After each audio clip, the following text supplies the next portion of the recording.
자, 가르쳐 드릴게요. 평상시에 CD로 들고 있다가 나라가 망할 때 이렇게 사면 돼요. 그리고 투자 기간은 1년을 넘기지 않는 게 좋습니다. 그러면 대박이 나요. 이렇게 난이도가 높아요. 왜? 남들이 다 나라 망했다 그러고 전부 다 주식을 집어 던지고 있을 때 그때 나는 사야 되는 거예요. 그러지 않으면 돈을 벌 수가 없어요. 우리나라는요, 2년에서 3년마다 나라가 망할 위기에 처합니다. 우리나라 내부 요인은 한 번밖에 없어요. 다 외부 요인이죠. 그리고 외부 요인으로 인해서 환율이 급등할 때 주식시장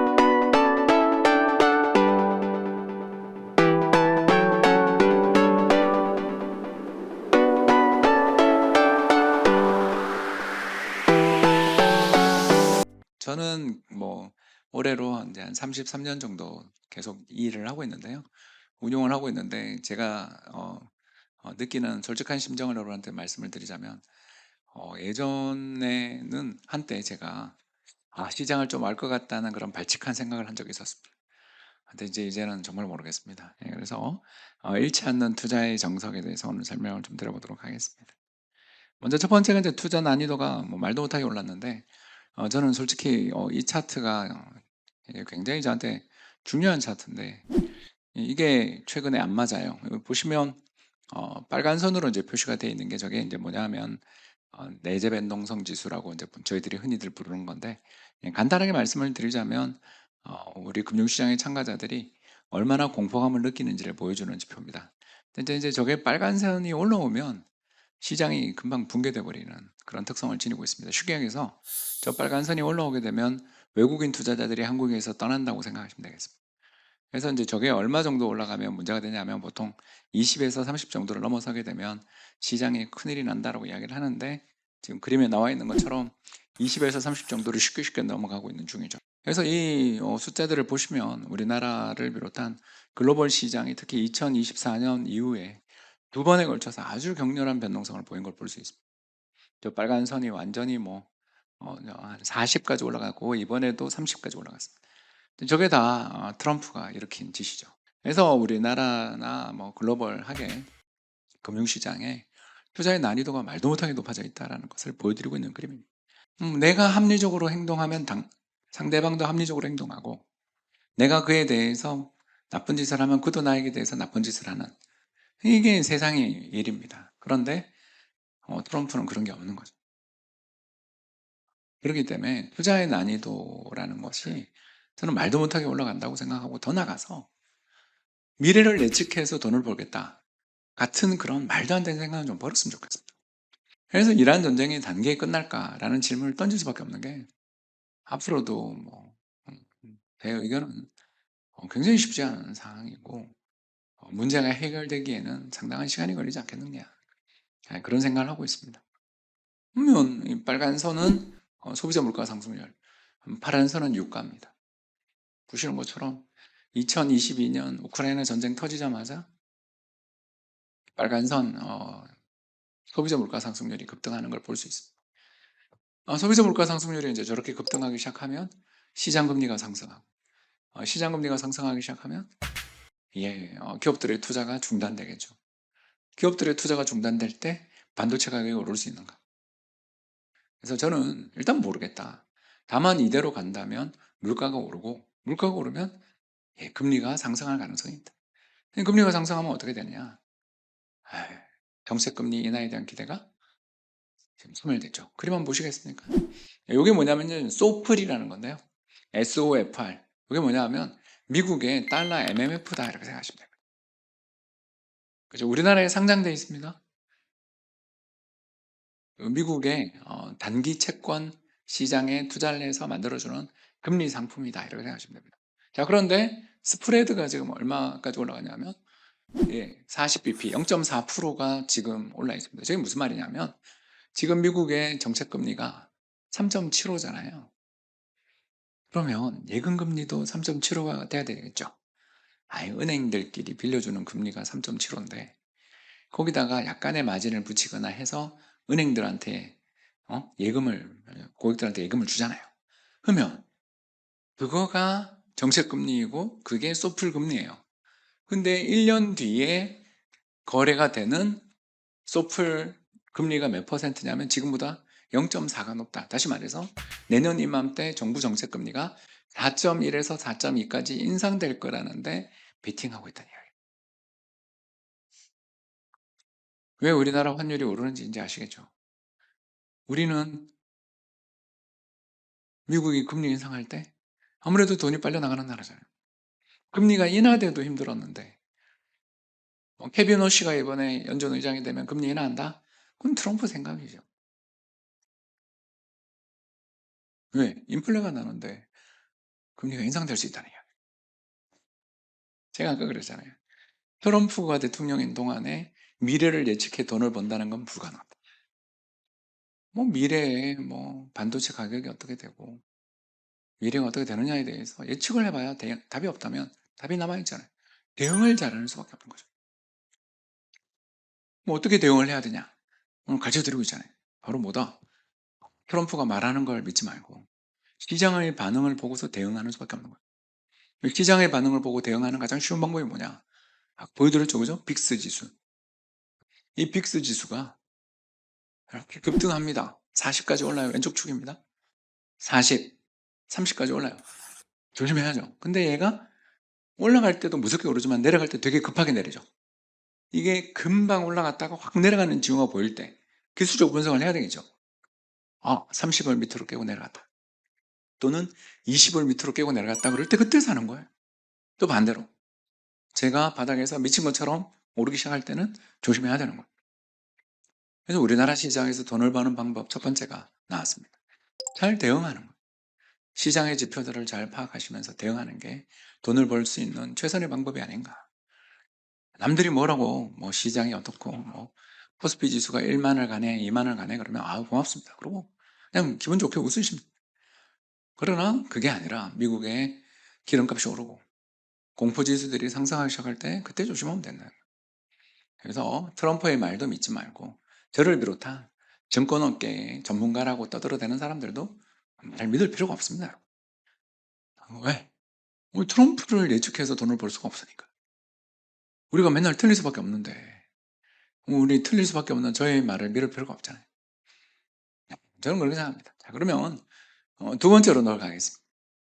자, 우리나라가 그러면 이제 외환위기 이후에 지금까지 벌써 한 20년, 30년의 세월이 흘렀습니다. 1997년에 이제 외환위기가 있었고 그 다음에 이제 지금까지 해서 거의 한 29년 정도가 흘렀습니다. 자, 좀 있으면 외환위기 30주년이 되겠죠. 자, 그런데 외환위기를 전후해서 나타나고 있는 아주 특징적인 현상이 하나 있습니다. 뭐죠? 은행에 예금하는 사람은 바보다.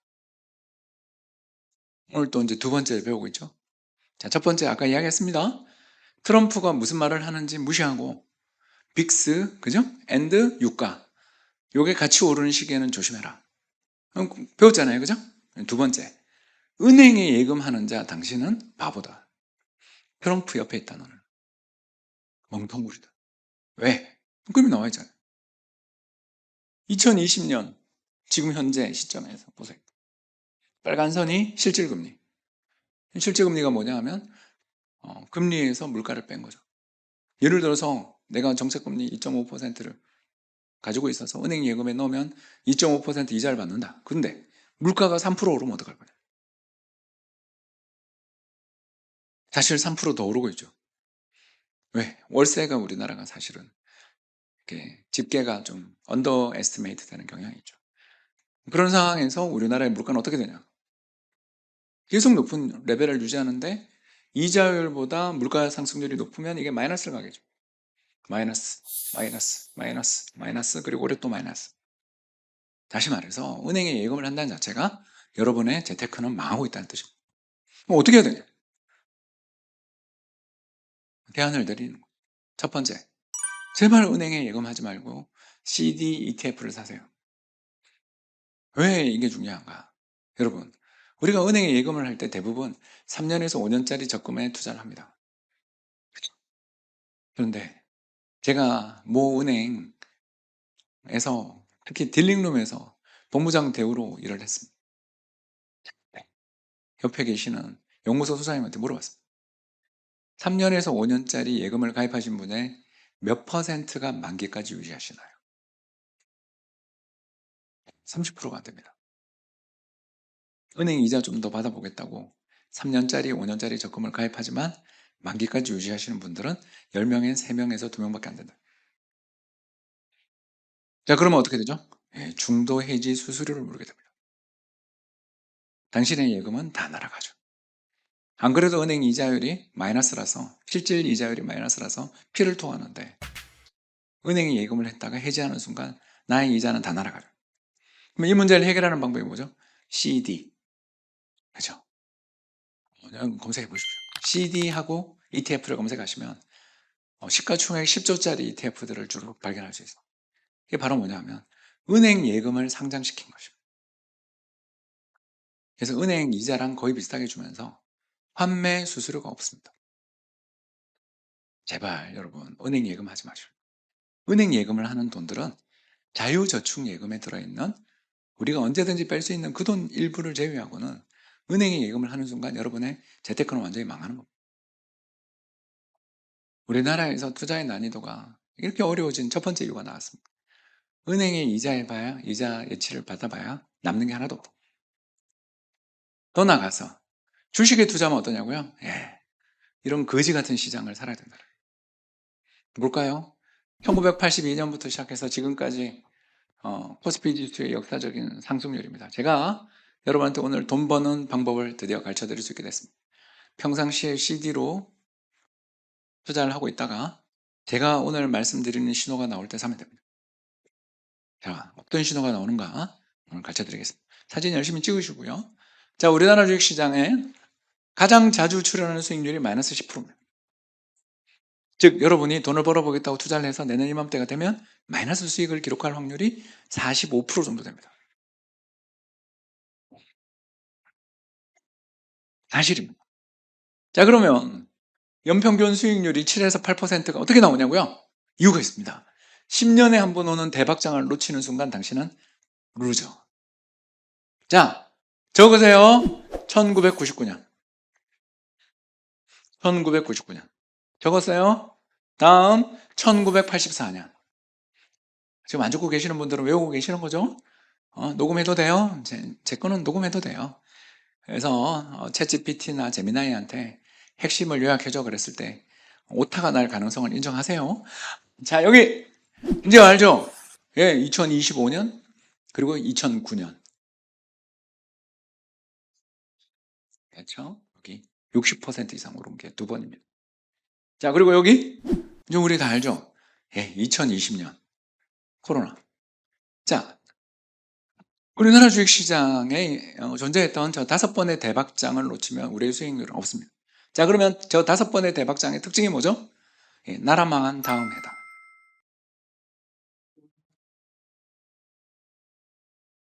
98년 뭐가 있었죠? 외환위기. 83년 무슨 일이 있었죠? 아웅산 폭탄 테러. 그렇지 않아요? 그래서 84년이 우리나라 역사상 주가 상승률 2위입니다. 왜? 나라가 망할 뻔했거든요. 제2차 한국 전쟁이 만약에 그때 전두환 대통령이 죽었으면 전쟁 안 났을 것 같아요? 우리 모르는 사이에 서울 불바다가 될 뻔했다는 거죠. 자, 그 다음에 2008년 글로벌 금융위기. 자, 2025년 직전인 24년 말에 무슨 일이 있었죠? 계엄. 2020년에 무슨 일이 있었죠? 2019년 12월에 우한 폐렴. 아니, 그때는 우한 폐렴이었죠. 코로나 팬데믹이 됐든 뭐가 됐든. 자, 여러분, 우리나라는, 자, 가르쳐 드릴게요. 평상시에 CD로 들고 있다가 나라가 망할 때 이렇게 사면 돼요. 그리고 투자 기간은 1년을 넘기지 않는 게 좋습니다. 그러면 대박이 나요. 이렇게 난이도가 높아요. 왜? 남들이 다 나라 망했다 그러고 전부 다 주식을 집어 던지고 있을 때 그때 나는 사야 되는 거예요. 그러지 않으면 돈을 벌 수가 없어요. 강세장이 왔고 이제 구조적인 호황이 왔다 그러고 사면 예, 10번 중에 4번의 확률로 마이너스예요.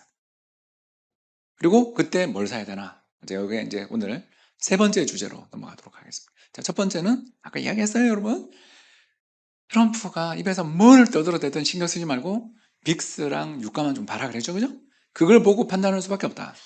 자, 그러면 이제 뭘 사야 되나? 뭘 사야 되나? 이거 제가 가르쳐 드릴게요. 자, 이게 그림의 이제 빨간 선이 뭐냐면요. 환율입니다, 환율. 환율이고요. 밑에 있는 이 파란 선이 뭐냐면 우리나라 기업 이익입니다. 언제부터 데이터냐면 2006년 이후, 그러니까 벌써 20년째 반복되고 있는 데이터인데요. 자, 여기 빨간 영역이 뭐냐면 여기 주황색 영역이 뭐냐면 환율이 급등하는 시기입니다. 여기, 여기, 여기. 자, 전부 저렇게 우리나라는 주식시장이 죽었다 살았다 하면서 한번 환율이 폭등합니다. 그죠? 그러고 나면 1년 지나서 노란색 막대기가 비스듬하죠? 1년 지나서 기업 이익이 폭발합니다. 그죠? 불기업들이 떼돈을 버니까. 아니, 그러니까 환율이 상승할 때는 외국인이 때를 팔아서 오른 거잖아요. 그러니까 그때는 주가도 박살 날 거고요. 기업도 돈을 못 벌어요. 왜냐하면 기업의 실적이 안 좋아질 거라고 보고 때렸으니까. 그러나 그 고환율이 1년 정도가 유지가 되면, 여러분 그렇지 않아요? 그 높은 환율이 1년 정도 유지가 되면 기업들이 점점 경쟁력이 생기겠죠. 그럼 뭘 사야 되냐? 정해져 있죠. 수출주. 어떤 수출주를 사야 되죠? 자, 매출액의 90% 이상이 해외로 나가는, 그러면서 외국인 지분율이 50% 이상인 기업을 사야 됩니다. 왜 외국인 지분율이 50% 이상이어야 되죠? 예, CEO님이 마음대로 못하니까. 아니, 경영권이 흔들려가지고 우리 옛날 삼성물산 모직 합병 때 난리 났던 거 기억나시죠? 그러니까 외국인 지분율이 높은 기업은 함부로 그렇게 못하고 하더라도 후유증이 엄청 남아요.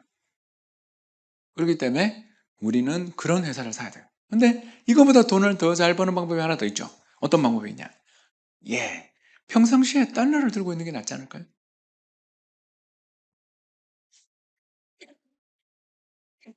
여러분 그렇지 않아요? 자, 그럼 평상시에 달러를 들고 있는 방법이 뭐라고 했죠 아까? 소플. 펴졌잖아요. 미국의 달러 표시 MMF, 우리나라에 상장되어 있음. 그리고 거래량 여기도 엄청 많아. 상장 시가총액 10수조에 달함. CD랑 소플이랑 차이는 딱 하나죠. 하나는 원화냐, 원화 예금이냐, 하나는 달러 예금이냐 밖에 차이 없죠. 자, 그림 한번 볼까요, 여러분? 자, 보세요. 2008년 환율 폭등, 2015년 환율 폭등, 2020년 환율 폭등, 2022년 환율 폭등, 2024년 말 환율 폭등. 보이시죠? 우리나라는요, 2년에서 3년마다 나라가 망할 위기에 처합니다. 그렇죠? 아니, 제가 못하는 거 있어요? 환율이 저렇게 바닥에서 300원씩, 500원씩 뛰어오르는 일이 요새는 2년에 한 번, 3년에 한 번씩 출현하고 있죠. 이유는 다양해요. 하나는 코로나였고요. 하나는 우크라이나 전쟁이었고요. 하나는 계엄이었고요. 하나는 2015년에 시진핑이가 그림자 금융 박살낸다고 막 그러다가 그때 환투기 공격당해서 중국 망한에 난리 났던 거고요. 한 번은 2008년은 글로벌 금융위기고요. 그 우리나라 내부 요인은 한 번밖에 없어요. 다 외부 요인이죠. 그리고 외부 요인으로 인해서 환율이 급등할 때 주식시장이 한 번씩 흔들리죠. 자, 이 말을 다르게 하면 우리가 평상시에 달러를 들고 있다가 9시 뉴스에 홍 박사가 나올 때, 8시 뉴스에 홍 박사가 나올 때, 7시 헤드라인 뉴스에 홍 박사가 나올 때, 그때 삼성전자, SK하이닉스, 현대차, 기아차, 중공업을 사면 되는 거죠. 아, 이거 고르기 힘들다고요? 예, 코스피 200 사면 되죠. 코스피 200이 어차피 반도체 주식이죠. 아니, 코스피 200의 60%가 반도체예요. 에이, 그러면서 왜 그래요? 뭐 코스피 200 지수는 어떻게 사냐고요? 코텍스 200 사세요. 자, 오늘 했던 내용들을 약간 정리하고 시작하겠습니다. 자, 그래서 투자의 첫걸음은 은행 예금을 멀리하세요. 그죠? 배웠죠? 그래서 CD 사라. 얘기했고요. 그래서 추천은 요거였어요. 타이거 CD. 왜냐하면 주식은 코덱스를 추천했으니까. 타이거. 그래서 시가총액이 얼마인지 봐주십시오. 8조, 5조 그래요. 그러니까 이게 정말 좋은 상품입니다. 수수료도 엄청 싸니까요. 꼭 제발 은행 예금하지 말고 이거 좀 하십시오. 그리고 이제 두 번째가 뭐였죠? 우리가 주식시장이 한번 붕괴되면서 환율이 급등하는 시기에 주식을 사면 너무너무 좋다고 했던 이유가 뭐냐면 환율이 급등하는 시기에 한국 주식을 사놓으면 수출이 1년 터울 뒤에 잘 되면서 주가에서 돈을 크게 번다 그랬죠? 기억나시나요? 그러니 요걸 가지고 CD ETF를 우리가 딱 가지고 있는 상태에서 뭘 하나 더 사면 되냐 하면 자, 아까 했죠? 코덱스 200. 아까 제가 이야기했던 건 다 나왔어요. 이걸 둘을 같이 사는 거죠. 왜? 무섭잖아. 무섭잖아. 둘 중에 하나만 사는 건 아까 무서웠잖아. 내가 올인해가지고 베팅하는 게 너무 무섭지 않았어요, 여러분? 그러면 스위칭은 어떻게 할 거야? 그게 바로 리밸런싱이다. 국민연금은 못하지만 우리는 할 수 있다. 그죠? 국민연금은 보건복지부가 어제 기금운용위원회 열었는데 또 잠정 유보돼서 다음 중과로 또 넘어갔잖아요. 국민연금 리밸런싱 이야기 들어본 적 있죠? 국내 주식을 너무너무 배 터지게 들고 있어서 팔아야 되는데 지금 못 팔고 있는 그런 거를 알고 있잖아요. 근데 우리는 할 수 있죠. 자, 어떻게 한다? 자, 우리가 돈이 1억이 있다. 그러면 5천만 원은 CD, 5천만 원은 코덱스 200을 샀어요. 근데 작년 샀는데 올해 3배가 났죠. 여러분 기분 너무 좋지 않아요? 그래서 내가 CD는 그냥 5천만 원으로 그대로 있는데 한국 주식은 1억 5천이 됐겠죠. 3배가 났잖아요. 자, 그럼 둘을 합치면 2억이죠. 자, 그럼 어떻게 해요? 한국 주식 5천만 원을 팔아서 현금화를 해야죠. 왜? 아까 이야기 배웠잖아요. 우리 언제 2년 간 적이 있냐고. 내가 뭐 틀린 거 있어요? 아니, 베팅에 성공을 했으면 차익을 누려야지. 아니, 차라도 한 대 사든가. 들고 있어봐야 그게 뭐가? 미안해. 한국 주식 미안해. 사실이잖아. 제가 뭐 틀린 거 있어요? 이걸 하는 거예요. 그걸 리밸런싱이라는 걸 하는 거죠. 그래서 나오죠? 1년에 한 번 제발 비율을 반반으로 맞춰라. 근데 어떤 분이 묻더라고요. 박사님, 이익 난 걸 난 못 팔겠는데? 그런 분들이 주변에 많아요. 그런 분들한테 어떻게 하죠, 제가? 그러면 올해 아무것도 쓰지도 말고 열심히 CD를 사라. 왜? 5천만 원에 1억 5천이 됐잖아요. 그럼 1억 차이가 났잖아.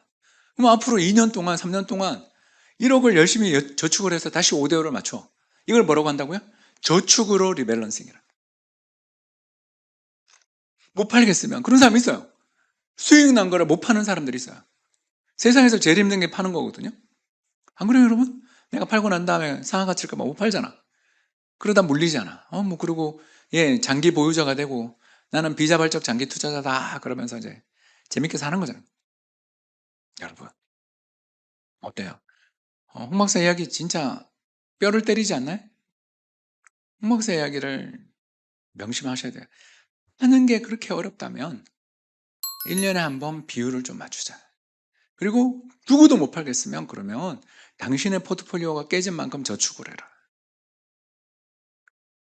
이렇게 하면 됩니다. 그러면 수익률이 이렇게 나옵니다. 갑자기 우리나라 주식이랑 완전히 모양이 달라졌죠. 아까 우리 봤죠? 주식시장의 분포, 수익률 분포. 마이너스 10%가 제일 많이 나오고 마이너스 50%도 종종 나오고 플러스 90%, 100%도 있는 그런 이상한 나라를 살고 있었잖아요. 죽었다 살았다 밖에 없는 10년에 한 번 오는 대박장을 놓치면 수익이 변변찮은 그런 나라를 살았잖아요. 그랬는데 이제 이 그림을 봐주십시오. 어때요? 굉장히 안정적이죠. 그리고 연수익률도 몇 프로? 7% 나는데. 왜? 저가 매수를 반복하니까. 한국 주가가 폭락했을 때는 저축으로 리밸런싱 하면서 한국 주식을 샀을 거고, 한국 주식이 폭등했을 때는 열심히 우리가 저축을 해서 CD를 샀겠죠.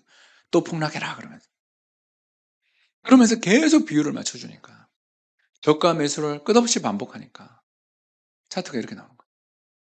그리고 마이너스의 기회, 마이너스의 손실 이런 것들이 굉장히 줄어들어서 여기 보시는 것처럼 20% 이상 손실 난 애가 딱 한 해인데 그것도 달랑 마이너스 20.2%예요. 왜? 절반이 현금이기 때문에 손실이 글로벌 금융위기급의 충격이 오더라도 우리가 견뎌낼 수 있는 손실로 제약이 되는 거죠. 그래서 투자에 있어서 난 자신 없고 홍 박사처럼 그렇게 기가 막히게 스위칭할 자신 없다, 그러신 분들한테 편하게 추천할 수 있는 방법, 너무 투자가 쉬워. 두 개밖에 없어요. CD and 코덱스 200. 수수료도 둘 다 굉장히 싸. 이렇게 그냥 투자를 하시면 됩니다. 이거 둘 다 특히 좋은 게 뭐가 좋으냐?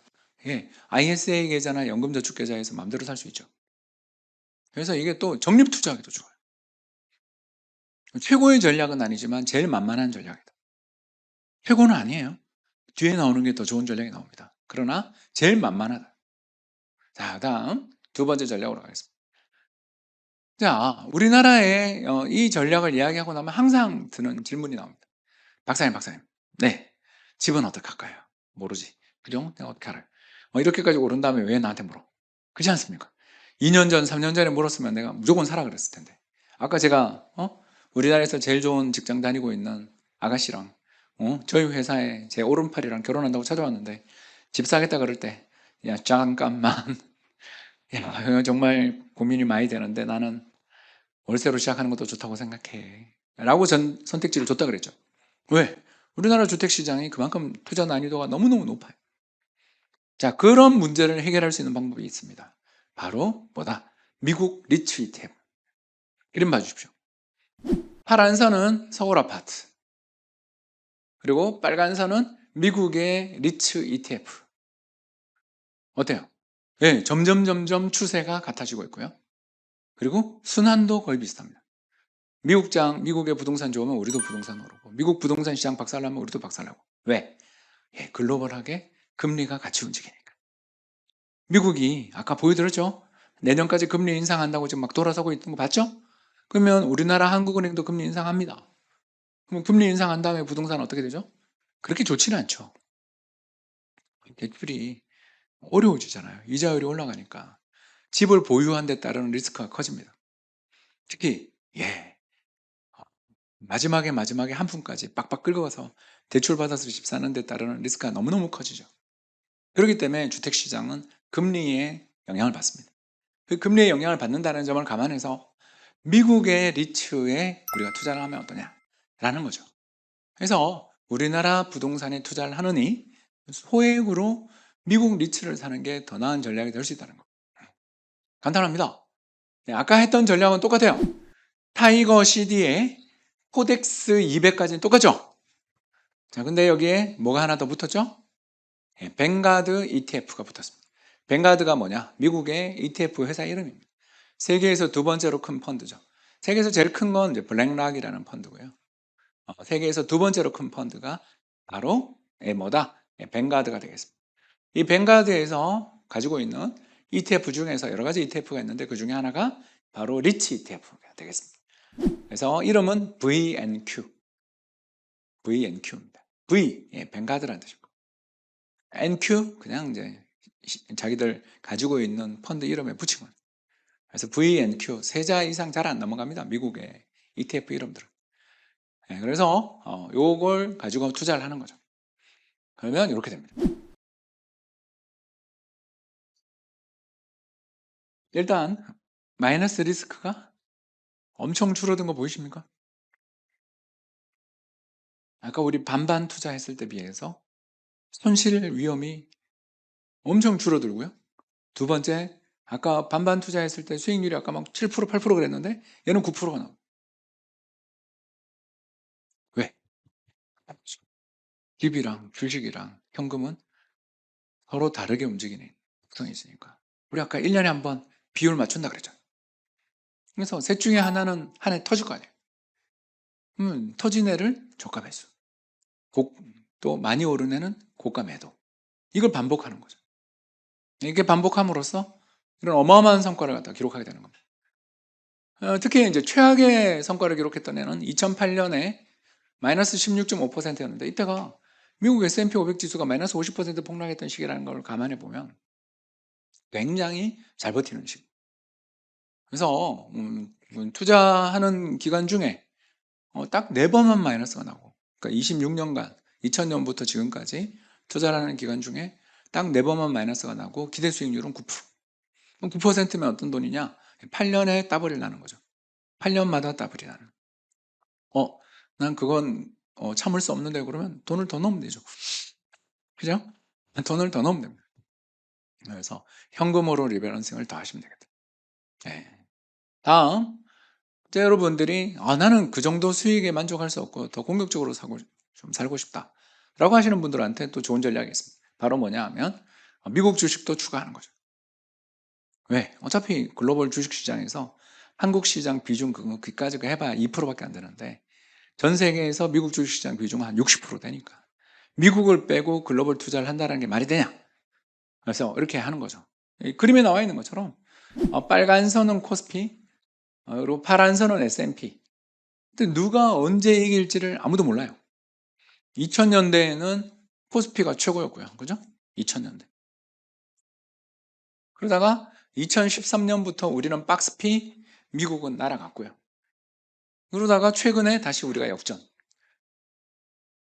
어떻게 될지 아무도 모르죠. 어떻게 알아? 그러면 둘 다 사자. 괜찮은 전략 아니에요? 미래를 예측하려고 되기보다 둘 다 사자는 전략을 가지고 있는 거죠. 그래서 짠! 너무 좋죠, 그죠? 코덱스 200, VNQ, 타이거 CD, 타이거 500. 타이거 500이 뭐냐면요. 미국 S&P 500에 투자한다는 뜻입니다. 하면 전체 자산을 4개로 나누는 거죠. 그래서 4분의 1은 한국 주식, 4분의 1은 미국 주식, 4분의 1은 미국 리츠, 그리고 4분의 1은 원화 현금. 이렇게 투자를 하는 전략이 투자 4분법이고요. 사실 국민연금도 이 전략을 거의 추정하고 있다고 보시면 되겠습니다. 국민연금 수익률 엄청 좋다는 이야기를 들으셨을 텐데 전체 자산의 절반을 주식에 투자하고 나머지 절반은 부동산이라든가 현금에 투자를 하는 거죠. 이런 전략을 갖게 되면 엄청나게 좋습니다. 자, 그 다음에 짜잔 이렇게 수익률은 약간 떨어졌을지 모르지만 위험이 극도로 줄어듭니다.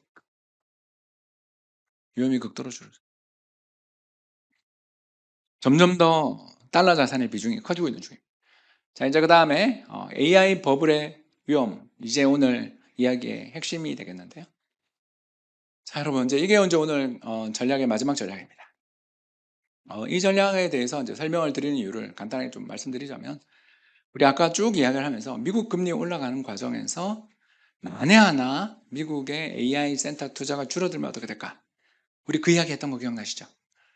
트럼프가 지금 국제 유가를 110달러까지 올려놓는 이런 미친 전쟁을 하고 있는 중이었고, 이 미친 전쟁을 하는 중에 유가는 내려갈 가능성도 전혀 없어 보이고, 인플레이션이 점점 더 가속화되는 가운데 미 연준 의장 케빈 오시가 연준 의장이 새로 됐지만 그 사람은 아무런 실권도 없는 허수아비가 될 것 같은 그런 상황이라 미국의 금리 인상이 될 것 같다까지 오늘 배웠죠. 그런 상황에서 제일 크게 터지는 데가 어딜까요? 미국 테크 기업이겠죠. 두 가지 이유 때문입니다. 첫 번째, 우리 미국의 테크 기업에 투자할 때 QQQ 이런 거 투자하죠. 근데 사실 여러분 이 QQQ가 더 많은 것 같은데 그렇죠? 3배 레버리지 미국 테크 투자하고 계신 분들 여기 천지죠. 또 어떤 분은 책도 썼어요. 무한 매수해라. 살다가 참 별의별 이야기를 다 듣고 산다. 왜? 약세장을 경험해보지 않은 자들은 겁이 없다. 미국 나스닥 시장이 1999년 말 2000년대 초반에 고점을 찍고 그 다음 얼마 빠졌냐면 83%가 빠졌는데 거기다 레버리지를 걸었으면 지금 벌써 비료가 돼 있는 거지. 월스트리트의 비료가 된다고 저희들이 이야기하는데 저러면 안 돼 하는 기념비가 되는 거죠. 저러고 살면 안 돼. 1929년 대공황 때 수많은 사람들이 월스트리트의 고층 빌딩에서 뛰어내려서 월스트리트를 피로 질퍽하게 만들었다 그러잖아요. 물론 그게 사실이 아니다, 너무 과장된 거다라는 사람도 있지만 그때 다우지수가 얼마 빠졌냐면 81% 빠졌거든요. 우리는 몰라요. 우리 생에, 남아있는 생에 그렇게 시장이 빠질지 안 빠질지를 어떻게 알아요? 더군다나 이번에 케빈 호시가 어떤 사람인지 겪어보지도 않았고 더 나가서 미국이 이란 전쟁에서 발을 뺄지 전쟁을 계속할지 우리 아무도 모르잖아요. 그런 상황에서 과연 전 세계 테크 기업이 만에 하나 붕괴된다면 그때 우리는 어떻게 해야 내 자산을 지킬 수 있는가? 볼까요? 2008년 글로벌 금융위기, 2015-16년 아까 잠깐 보여드렸던 중국발 그 외환위기 공포, 2020년 코로나 팬데믹, 2022년 우크라이나 전쟁 같은 중요한 사건들이 벌어질 때마다 저렇게 제가 주황색 막대를 해놨는데, 저때 빨간 선이 뭐냐면 금이고요, 파란 선이 나스닥 지수입니다. 나스닥 지수가 고점에서 15% 이상 조정받았던 4번의 사례를 지금 보여드리는데, 그때마다 금이 잘 버티거나 올라가죠. 게다가 금은 달러 표시로 거래되죠. 온스당 몇천 불 하잖아요. 그러니까 경제가 어려움에 처할 때 가격이 상승할 가능성이, 환율도 상승하니까 그 가능성이 되게 높다라는 걸 가지고서 만든 전략이 되겠습니다. 짜잔, 이렇게요. 보시면 호덱스 200, VNQ, 그리고 우리 현금, 여기다가 미국 국채, 그리고 금. 굉장히 안정적이죠. 주식의 비중은 상당히 낮지만 주식과 부동산에 대해서 20%씩 투자를 하고요, 채권에 대해서 20%, 현금에 대해서 20%, 금에 대해서 20%를 투자한다. 굉장히 균형이 잘 잡혀 있는 전략이죠. 이 전략대로 운영을 한다면 이렇게 피를 볼 가능성은 그렇게 없다, 이렇게 감히 말씀을 드릴 수 있는 굉장히 무서운 전략입니다. 자, 이거 볼까요? 짠. 손실 위험이 단 2번 맞죠? 그러면서 수익률도 엄청나게 높습니다. 그리고 수익률 대부분이 10%랑 20%에 거의 대부분 분포합니다. 자, 오늘 이제 편하게 합니다. 정리할게요. 나 좀 공격적이야. 나 좀 적극적으로 투자하고 싶어. 나 그리고 부동산도 정말 고통스러워. 헬무드 전략. 기억나십니까? 3분의 1 현금, 3분의 1 미국 부동산, 3분의 1 한국 주식. 젊을 때나 그렇게 하는 거고, 난 나이가 들었기 때문에 나의 자산을 갖다가 잘 지켜야 돼. 그렇지만 괜찮은 수익을 기록하고 싶어.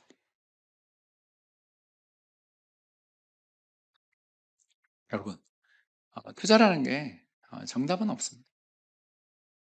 투자라는 게 정답은 없습니다. 다만 어떤 전략이 최고의 전략이냐에 대한 논쟁들은 계속되고 있습니다만, 크게 봐서 2가지를 오늘 설명을 드렸습니다. 첫 번째, 스위칭. 기억나시죠? 평상시에 CD나 소프를 들고 있다가 9시 뉴스에 홍 박사가 나올 때 수출 관련 대형주 5개. 기억나세요? 그게 제일 좋아요. 수익은 그게 짱이다. 근데 그걸 돈이 점점 커질수록 못하게 된다. 그때 대안이 될 수 있는 전략들이 뭐였죠? 탈무드 전략, 그리고 더 나아가서 투자 5분법 같은 전략들을 한번 해보는 것도 방법이 되지 않나. 참고로 제가 경영하는 프리즘 투자자문은 5번째 전략을 중립형이라고 부르면서 제일 열심히 팔고 있는 전략입니다. 마지막에 광고까지 알뜰하게. 그래서 이 모든 전략들이 어렵다고 느껴지시면 홍 박사를 찾으세요. 저도 이제 좀 이거 들으면서 좀 궁금했던 게, 차라리 그냥 S&P 500으로 쭉 장기적으로 가면 연환상 수익률이 7% 이상 아, 나와요. 그렇습니까? 예. 제가 과거에 강의 들었을 때 아예 그냥 S&P 500 하나만 들고 가도 괜찮다라고 얘기를 들었던 기억이 있어서 한번 여쭤보려고 했는데, 그건 한 7% 나오는 거예요. 예, 근데 이제 그 S&P 500에 투자를 했을 때 한 가지 명심하실 게 있죠. 뭐가 명심을 해야 되냐면, 이게 2008년 마이너스 49%를 견뎌내야 됩니다. 그러니까 이게 제가 그 주식에 장기 투자하면 돈을 번다, 동의. 단 견뎌낼 수 있다면, 이게 우리가 힘든 거잖아요. 우리도 코스피에 옛날 500포인트 때 투자를 해놨으면 지금 10배 났잖아요. 그러니까 충분히 왜 이 수익을 누리지 못하냐 하면, 그 중간에 9.11 테러 때 450포인트도 견뎌야 되고, 외환위기 때 260포인트도 견뎌야 되니까 이게 어려운 거죠. 그래서 자산 배분을 하고 있습니다. 오늘 너무 강의 감사합니다. 예. 감사합니다.